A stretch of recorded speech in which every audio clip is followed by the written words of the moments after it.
Good morning, this is Jack from Charting the Markets, and this is the pre-market webinar for the morning of Thursday, the 29th of May. My disclaimer, I do this for educational purposes only. I'm here to share my technical analysis with you. I hope you can take some of what I'm doing, learn from it, transfer it to your own charts. I'm not here to achieve trading signals. Right, something really big happened overnight, last night.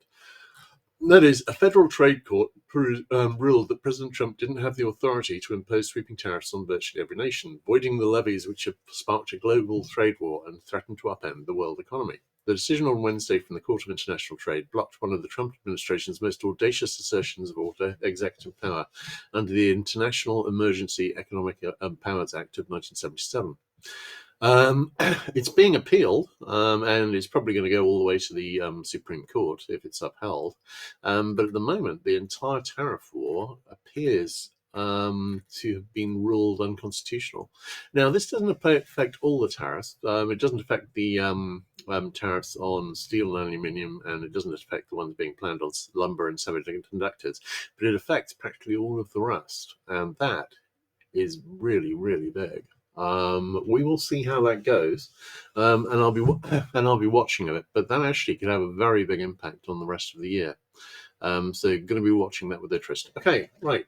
In terms of ES, I was assuming the rise yesterday night was due to Nvidia, but apparently it may have been due to, in part or in full, to this court ruling. We'll see how that goes, but we've gone back and we've retested the high on ES. I'm expecting to see the high retested on SPX in RTH as well. We had the little sell signal we had yesterday morning, made the possible near miss target, and we've got another one here, which I haven't marked in, because I really don't like these just tiny little divergences. But nonetheless, it is a divergence. I will mark it in later. And we're looking at a bit of retracement here. We do have a potential level top here, although I'm not expecting it to play out as one of those. NQ, we retested the high as well. Again, we got a little negative divergence. Again, I haven't marked it in, and I'll mark it in later. RTY, tiny bit of negative divergence as well. None of these have made target yet, and it looks as though we're seeing a fairly sharp retracement, so it's looking as though they might make target. And we didn't get any divergence on Dow by the look of it, but we're seeing a bit of a sharp retracement there too. All right, in terms of Dow and RTY, what I'm mainly looking at here is the inverse head and shoulder patterns, which have broken up. Obviously, if we can get back below this low here for the right shoulder, though this low here, then those may be invalidated. But we've seen two retracements without them being invalidated so far. So at the moment, I think they look good, and I'm leaning towards seeing a retest of the high on RTY as well, and on YM as well. So, but I will be watching those. If we see a break below the weekly pivot on YM today, then that could invalidate. DAX and the SDX are trending higher, new all-time highs on DAX. The STX, pretty close. So although this has been a bit weaker, I'm not sure that would be a new all-time high on ESTX, so we shall see. All right, let's have a look at the bigger picture charts. Okay, looking at SPX. SPX, we've got a lot of room to the upside here, actually, and the daily upper band is up in the 60-50 area. We didn't quite make it to the retest of the pre-retracement high, but this was a really nice bounce, as I was writing last Friday, at the 200 DMA and not far above the daily middle band, and I'm still leaning towards the upside. We've got today it leans fairly strongly bullish. Tomorrow leans slightly bearish. It is the last trading day of the month. And then the first 2 days of next week lean fairly strongly bullish. Okay, hourly chart, we've got nothing really. On the 15-minute chart, we haven't really got anything either. On the Qs, we actually retested the high on the Qs yesterday. You can see we made a marginally higher high. Possible level top here, but I'm leaning towards it heading higher. And I'm liking higher. The all-time high is at 540.01 on QQQ, and I think we're within striking range of that, and I think we've got a pretty good chance of making it. On the 15-minute chart, possible little level top, of course, on Dyer. Dyer, we had a nice retracement to the daily middle band and a bounce off it. It's been less strong, No current divergence here, really. Waiting to see what happens here. The inverse head and shoulders that we've got on the bigger picture chart, we don't have on the dia chart. All right, let's have a look at IWM.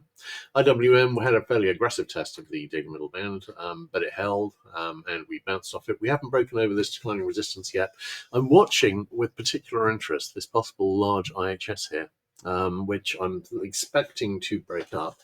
And if it does break up, then it's got a potential target at a retest of I think is the all-time high in November. Watching that with great interest, and it's a very nice pattern, very decent looking pattern. So if that breaks up and makes tracks to the upside, then that could actually deliver and could take everything quite a lot higher. And one thing that could take markets significantly higher would be the tariffs going, potentially. We will see. On 50, nothing really on the hourly chart. The RSI 14 buy signals reached the possible near miss target, and nothing really on the 15-minute chart either. We don't have the inverse head and shoulders here really on the RTH chart either. Okay, looking at DAX, we're still on a daily RSI 5 sell signal. We've actually got a possible daily RSI 14 sell signal brewing as well, but there's a good opportunity to break up here. And Nikkei, it's a bit oversized on Nikkei, but I've got the this little high chest that we've got on IWM. I've got that on Nikkei as well. Really, I'd be inclined to say if we see a break up, then certainly got a target up to 42.4. I'd be more doubtful at the extended target. We will see how that goes. Right, great. Now we're seeing some real turbulence on currencies. I think this is about the tariff ruling. We've still got a head and shoulders, which is still broken down with a target in the 98.4 area. We've come back up. We've tested the monthly pivot, which is, of course, the only monthly pivot till the end of tomorrow. I'll show you some of the other currency pairs to show you the turbulence here. But I'm thinking we may fail here and go back to the lows. But if the tariffs are bullish for the dollar, then losing the tariffs may of course be bearish for the dollar. So looking at the others, EURUSD, we had this IHS which failed. We don't have a head and shoulders going down, although we do have that on a couple of the others, or at least one. And we've got the IHS has failed here with a strong lean towards a retest of the low here in the 1.105 area. We'll see how that does. But at the moment, it seems to be going the other way. It's holding the monthly pivot at support at the moment. GBP USD broke rising support, but nothing serious. The interesting one was USD JPY, where this head and shoulders failed yesterday. But we're seeing a sharp retracement. If that retracement gets below 1.4375, then this IHS, which is now broken up with a target in the 147.50 area, could also fail. So I'm watching that with interest. Backtesting the monthly pivot at the moment. USD CAD, not a lot to see really. We've got a 60-minute sell signal, which is still trying to make target.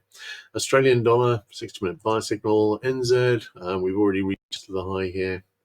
And we're still on a 60-minute buy signal. There's a fair amount suggesting the dollar's going to see some more upside. The dollar itself seems to be more uncertain about that. Okay, ZB. This is a pretty nice looking rising wedge, which is broken down. Now, this may well be a bear flag setting up a retest of this low.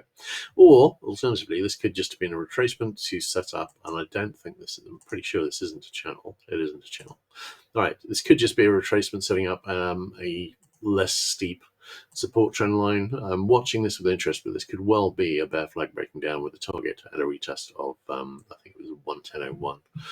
Looking at ZN, we've still got a nice looking double bottom here, and obviously still watching that.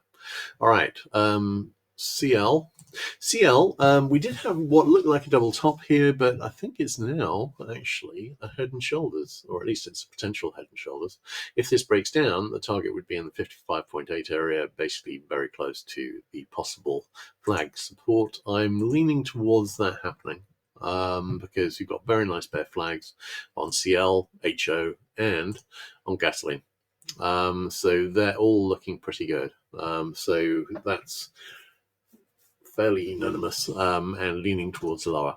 NG. NG, when we were retesting the high yesterday morning, I was saying that Meg will be the second high of a double top. That double top has now broken down. And it's got a target basically at a retest of this low here at 3.43, and may well extend lower into a retest of 3.3, which for me is the obvious target. We do have a weak 60-minute buy signal which is fixed, and I'm sorry, I'm going to mark that in later as well. All right, GC. GC, we've got a little head and shoulders, which is broken down, might be about to fail. If it makes target, that's in the 3200 area. I wouldn't be that surprised if it fails and goes higher. I'm still liking the upside on all of the precious metals. SI, maybe heading up finally into a retest of this high in the 34 area. On palladium, we had this steep head and shoulders, which made target very well, even though it didn't really match anything else.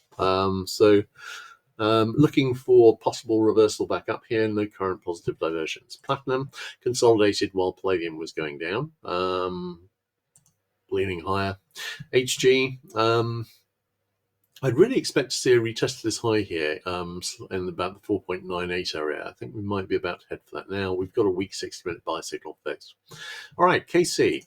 We've got a nice looking wedge here and it's heading down. The next obvious target within the wedge is wedge support currently in about 3.41 area. On SB, SB, I was saying yesterday morning that I didn't think the IHS was a player anymore and would likely retest a low, and it's retested the low. So watching for potential reversal back up here. We do have a potential overall double bottom. We do also have this nightmare scenario to the downside on the bigger picture. CC, we had a double top, broke down make target, and we've now got a larger head and shoulders, which is broken down with a target in the 8,000 area. Not currently seeing anything to suggest that that won't make target. Looking at cotton, heading back into a retest to the low. Lumber, I'm liking the downside here into at least a retest of this low here in about the 564 area. On ZW, possible head and shoulders forming. I am wondering about a possible retest of this low, and I'm wondering about that as a possibility on the corn chart too, which has made it all the way down to the weekly pivot now and is actually not that far away from a retest of the low. On soy, we've got a possible 60-minute buy signal brewing. I'd still love to see a retest of this high here in about the 1083 area, 1082, 1083. But at the moment it's heading in the other direction. So looking at soybean oil, no current divergence. Live cattle, still leaning towards seeing another leg down as part of an overall bull flag. And lean hogs, looks as though it's going to retest this high, and that could set up a little level top for a larger retracement. So we shall see. All right, great. Just to review on, hang on 1 second, let's have a quick look at questions. Yeah, we need to. Well, I'll be having a look at GoTo, because we've been having too many problems with it, and I think you're not the only one who's been having problems. But I think Google Meet, I'm going to experiment with it, and we'll probably run a trial on that next week. Okay, ES. I'm expecting to see retests of the overnight highs in RTH. We've still got a fairly strongly bullish day today. Tomorrow we've got a bearish leaning day because it's the last day of the month. And first 2 days of next week, we've got very bullish days. I'm expecting to see higher. This tariff, the tariffs being struck down by this US court is potentially pretty big. On the other hand, I mean, Trump controls both houses of Congress at the moment, kind of. He may be able to force the powers through Congress. But potentially this changes the economic outlook for this year significantly. We will see how that goes. In the short term, I'm still looking higher. I'm not really seeing anything suggesting that we will come down far, although I would say that we do have a couple of potential tactical level tops here, and I'll be watching those. We shall see. All right, in that case, I think that's a wrap. I will catch everyone tomorrow morning, and everyone take care.